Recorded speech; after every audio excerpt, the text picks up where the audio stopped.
Hello, I'm Mario Toneguzzi with Faith Spotlight. Today's episode of Ask Father Mike, we've got Father Michael Bombak of St. Stephen Protomartyr, Ukrainian Catholic Church in Calgary. Thanks, Father Mike, for joining us again.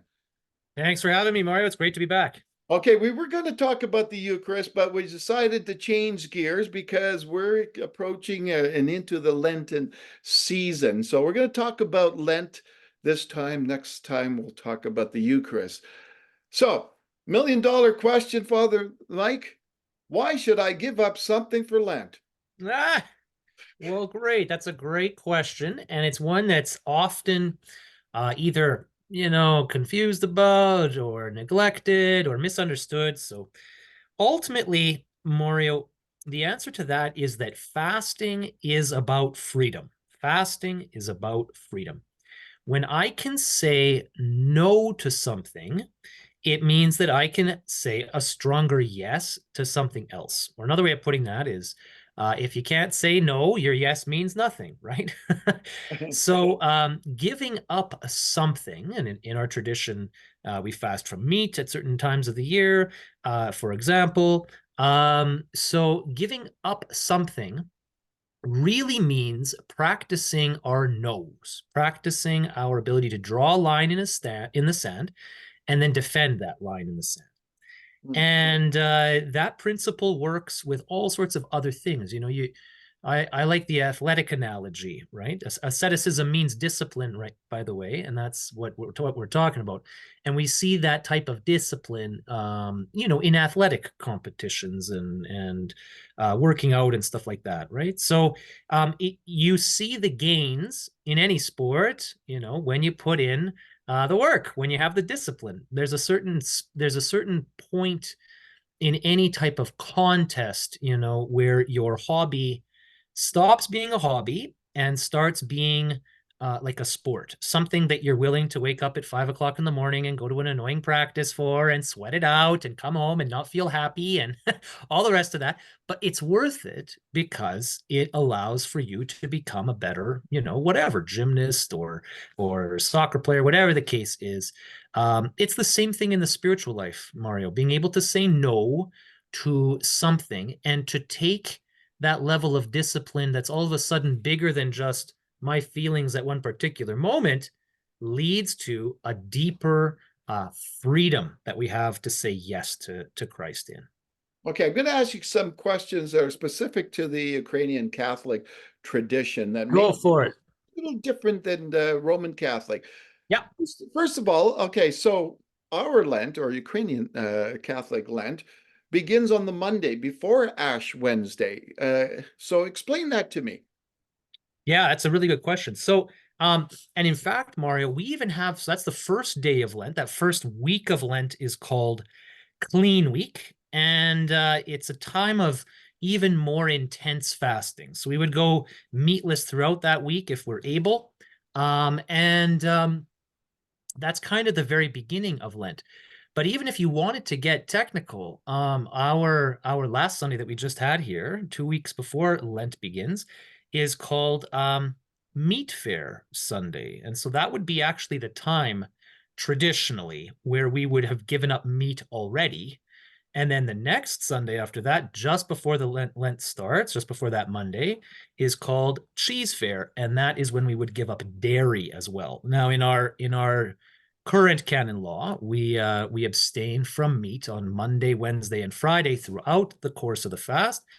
But in Clean Week, that first week, we go meatless completely throughout that week, and it's a more rigorous type of way in. The church, in her wisdom, realizes if you're like a runner, you got to start strong. Running, you got to start strong in that race, and so we start with a little bit more gusto there, I guess, a little bit more difficulty.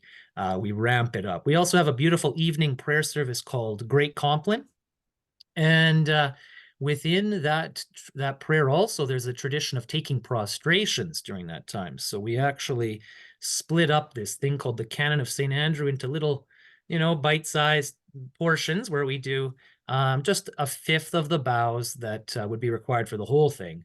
It's still quite a few bows, but but yeah, that's where it's at. And obviously everybody knows about the ashes on the forehead on the Wednesday, Right. Ash Wednesday. There's nothing similar like on the Monday for the Ukrainian Catholic tradition outside of the complaint. No, but the core of that is going to be found throughout Lent, right? Right, Mario, sorry. So you are dust and to or you are dust and to dust you shall return, right? This Yeah. understanding of humility, right? Humos, that word humility comes from humus, which means earth or ground or dirt. To say someone is well grounded, or down to earth means that they are honest and in touch with reality. Well, this is the whole point of the Lenten fast. It's meant to let us grow in humility, in our honesty with ourselves and our honesty before the Lord. So although there's no anointing with ashes, the thing that those ashes are pointing to is still very present within the Eastern churches. Yeah. Tell me why meat and dairy, like and from fasting from them, like why are those significant and is symbolic, I guess. Yeah, well, that's a great question.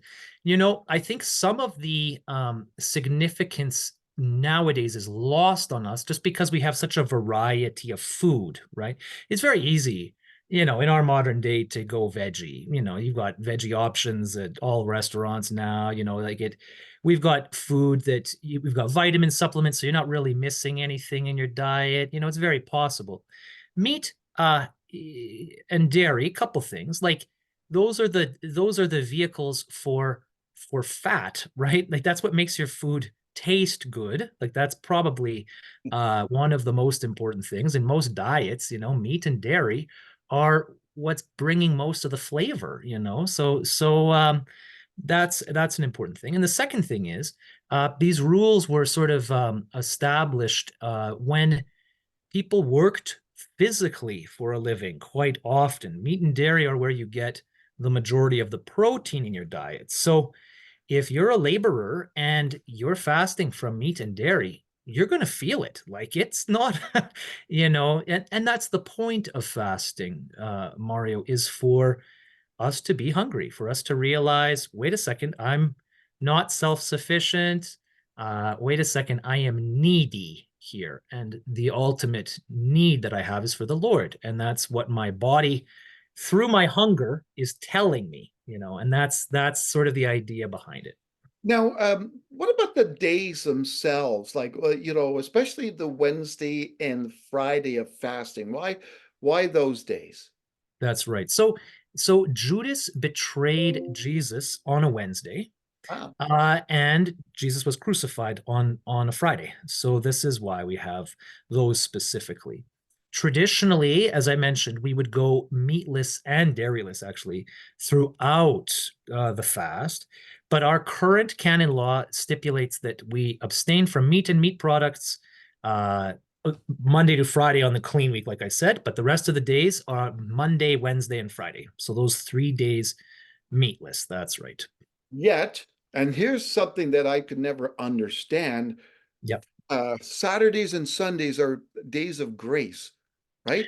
Correct. Yes. So that's a great point. And we see that Mario in other ways too, not just with fasting. So in our prayer services during Great Lent change.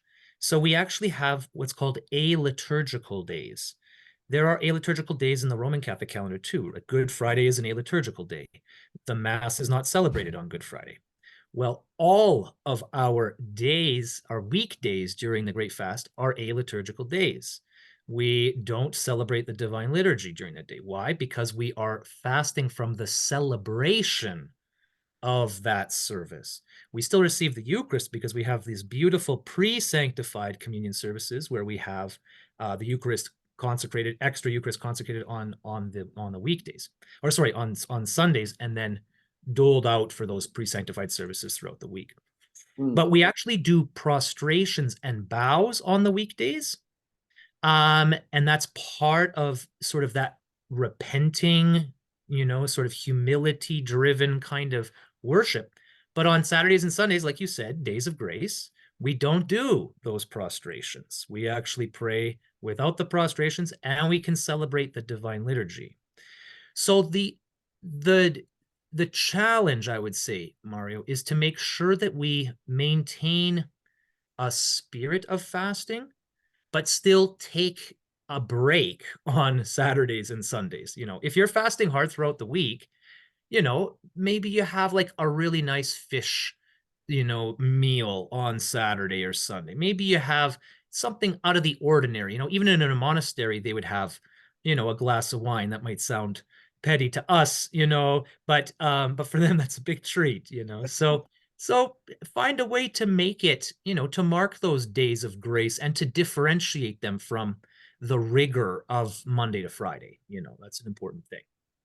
Okay, so what advice would you give to me, uh, or someone like me who just like, I'm giving up beer for Lent, but man, that's tough, right? Yes. And when the temptation comes, when a cold one in the fridge, what's your advice to people who struggle with the temptation of something that they've given up? Exactly. Keep struggling. That's a good normative place to be. Although your whole body screams, whatever it is that you're giving up, I really want this, whatever the case is, stay on that cross, because it's only through that cross that the grace comes. You have to go through Golgotha to receive the resurrection. And so don't be surprised when it pinches. I take it the other way too. If your fasting isn't pinching, it's possible you've never fasted in your life. It's meant to pinch. It's meant to be difficult. Don't take the indicators of that difficulty as a lack of growth. No, it's the exact opposite. It's the possibility of growth. And so struggle. That's how you grow. So don't lose heart, So I get mixed up in days, how long Lent is. Everybody talks about 40 days or whatever. So what is it typically then, if we start on the Monday and have those 2 days of grace every weekend, does that work out to 40 or? So our Sundays and Saturdays are still part of the fast. So in the Roman Catholic tradition, the Sundays are out, right? They're outside of the fast. Our Sundays are still part of it. So although I mentioned the fast is mitigated, it's lighter on those days, but it's still part of it, right? So we have those days.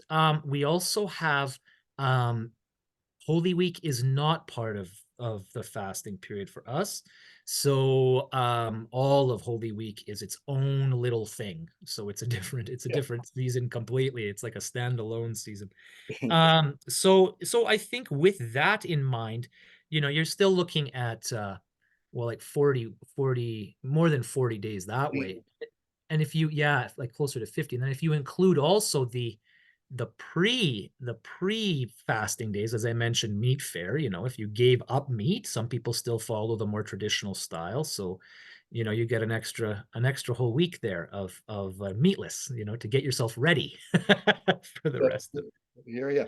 So technically then, for a Lenten fast, most people think, okay, it ends on Easter Sunday, but when does it actually end?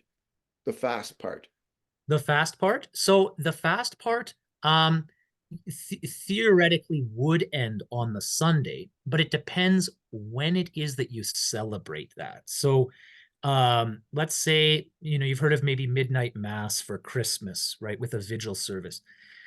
We have drifted away from that for the Easter vigil, at least in the Ukrainian Catholic Church, for the most part. Some parishes still do it, at midnight, but you would begin before midnight. You'd begin, and you would have, the services leading up, like matins, resurrectional matins, and then you'd end at like 2 in the morning on Sunday morning. And then you'd go home and have a huge party, and then you'd go to bed. So I suppose it could end as early as like 2 in the morning on Sunday, depending on when it is that you're serving your vigil. Okay. What do you give up for Lent? Mario, I try to go meatless. I try to go meatless, and It's met with relative success here and there. I find that if I make the take the time to plan, you really have to plan. If you're going to give up meat, you got a meal plan. You got to figure out, well, okay, I'm going to be missing this and that, and Yeah. multivitamins, all the rest of that. But I've been doing it now long enough, Mario, that like it's just kind of part and parcel of the season. And I try to give that up. I try to join my prayer, fasting, and almsgiving so that they work together. So those are the three sort of tools that we're employing here: prayer, fasting, and almsgiving. And so if I'm fasting from meat and I'm saving, a couple bucks here and there, although quite honestly, fish can be even more expensive, but you do your best. Yeah. If I'm saving a little bit of money here and there, I'll try to find some kind of a charitable organization to support. Okay, so I take that sacrifice of me not eating the thing that I would like to eat and let that be an occasion of almsgiving. Okay. Oh, okay. Let's say that I would really enjoy watching a certain show with my wife at the end of the day or whatever the case is. We can leave it. Netflix is still going to be there when the fast is over, and Yeah. instead we'll take that time and we'll spend it in prayer, or we will be more present to our kids, or whatever the case is. Whenever you can find time to make those prayer, fasting, and almsgiving work together, it's really powerful that way because it keeps the meaning behind it. We're very conscious in the Eastern tradition, because of the amount of fasting we do, that if you fast for the wrong reasons, it's actually detrimental to you. It's possible to fast your way all the way to hell. It's very possible if you're using it as an occasion to become proud or to become arrogant over other people, like in the publican and the Pharisee. We see that. So when you can join your prayer, your fasting, and your almsgiving and do it in secret, it's really a beautiful thing. So All right, super. Now you have children. What's your advice for parents in how children? It's just got to be tough for children to give up things, right? Like, it is. what It is. what are Yeah. your thoughts on that? Well, fasts can be mitigated, so within our canon law, there's an age limit. Like children under the age of 14 shouldn't be fasting from food, or types of Yeah. food. So what we try to do is we'll have at our dinner table, um, my wife knows that I'm fasting from meat. So we'll have a veggie supper because that's the meal we share together. The kids are eating their breakfast and their lunch separately from me. So they don't have to worry about fasting for that. So they get one Mm. meal that, it doesn't have the meat, but we have some other, protein source that's a veggie option or a fish option or whatever the case is. So it is possible to do it that way. It's nice with your kids if you can establish, before the fast starts. And this is always the biggest difficulty, right? Is sometimes we like wake up halfway through the fast and we say, "Oh, wait a second, it's Lent, I should be fasting." But if we take, advantage of the days we have now before the fast begins, we can make a plan and we can say, you know what, you're used to sort of doing X, Y, and Z, or enjoying, this particular type of candy for dessert or whatever, but we're gonna give that up. We're gonna give that up, and instead we're gonna do something. We're gonna watch The Chosen together instead of watching our movie or whatever the case is for those days. Like there's all sort. The sky's the limit. Honestly, Mario, the sky's the limit. It just takes intention. That's the missing element. So if you can start early, you can do all sorts of stuff with kids. Yeah. So one last thing, Father, when you're looking at this whole period of time, what is the end goal of all this? Union with Christ. Lent is a preparation in and of itself. It's not a means to its own end. It is designed and implemented for us to encounter the Lord in a deeper way at Pascha, at Easter. And so it is like a boot camp, for your soul. It's not game day. Game day is Pascha. So It is training. It's training your heart in order to say a deeper yes to Jesus. So Hmm. that's what it's sort of all about that way. Yeah, What it comes down to, right? that's right. That's right.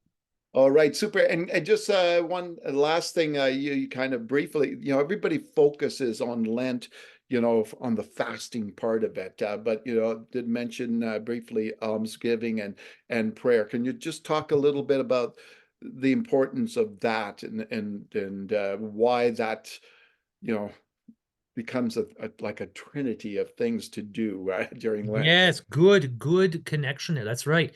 So those three, Mario, those three friends, or however you want to see it, tools are important for all of them to work together. Fasting that isn't directed towards increasing your humility and increasing your repentance is wasted effort. Like it's got a point somewhere. And keeping your prayer and your almsgiving up at the same time, increasing them like you increase your fasting, makes sure that it's always pointing in the right direction that way. So it's not, it's sort of previous, like further to your previous question there. It's not standing with an end in itself. It's not a diet. It's not meant to make you lose weight. Maybe you will lose weight. That's a nice, whatever. But that's Yeah. not the point. The point is union with Christ. Well, we get that through prayer, we get that through giving alms, and we get that through disciplining ourselves. They work together. All right, wonderful. Well, thanks, Father Mike, for joining us today. It was so good to be here, Mario. Thank you. And next time we will talk about the Eucharist. Okay. That was great. Looking forward to it. All right. That's Father Michael Bombak of the St. Stephen Protomartyr Ukrainian Catholic Church in Calgary. I'm Mario Toneguzzi with Faith Spotlight on this episode of Ask Father Mike. Thanks for joining us.